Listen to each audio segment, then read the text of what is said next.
Sure. Ask you a question. Does GOHSEP and FEMA projects rely upon the integrity of the applicants and GOHSEP's contractors, your administrators? And if so, is there a mechanism in place to check for collusion by those parties to defraud either or both agencies, you and FEMA? Yeah, I would tell you that first of all, yes, we do. It is the Louisiana Legislative Auditor is embedded. I have 29 legislative auditors in my recovery section, and along with those folks that are out there writing the project worksheets, they're responsible too for that. And then we have state applicant liaisons, which liaise with the applicants there. So we have those things in place. I can tell you with Shelter at Home, for instance, there was a 4-level process that we went through to make sure those are dealt with.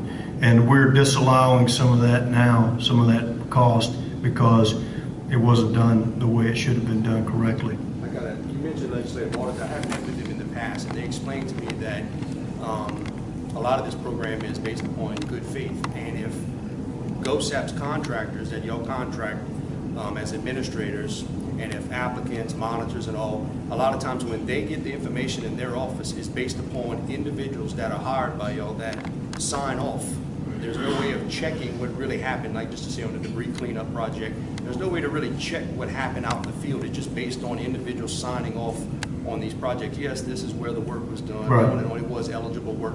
But if these individuals, these administrators and monitors and applicants, if they're getting together and colluding on the... Please get to a question. We don't need a soliloquy, please. That's my question, sir. So the point is y'all, a lot of it's based upon good faith. So if there's some colluding going on, it's impossible to collect, if they're just looking at documents people are signing off on, if there's colluding going on, how do what do y'all have besides, that's the mechanism, just the legislative order? Yes, that and the person that's out in the field taking a look at it, and our inspectors.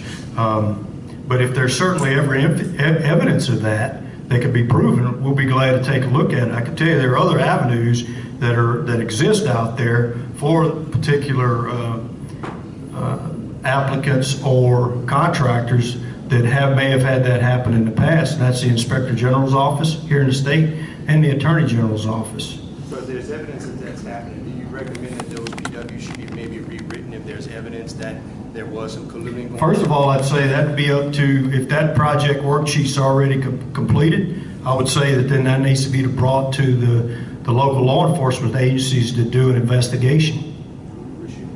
Yes, sir. In the aftermath of Hurricane Gustav, the $58 million in fraud-related invoices that Corey Delahousse identified that ultimately resulted in FEMA having an arbitration hearing and denying them, do you think that left a lasting impression with FEMA about Louisiana's reputation? And if so, do you think that was just strictly an indictment on the prior administration of oversight, or is that now, do you have confidence that sort of episode wouldn't repeat itself? I do. And I can tell you that I've met with the FEMA administrator numerous times, the new administrator, and I think that he's seen what we have in place now.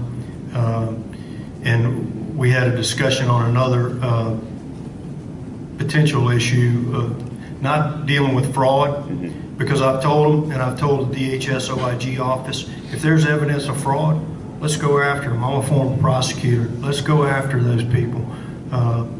And so, I think now, new administration on both levels, I think we've got a clean slate going forward. The problem is there's 14 open disasters going all the way back to Katrina. So we're now having to deal with things that happened 12 years ago, which is problematic.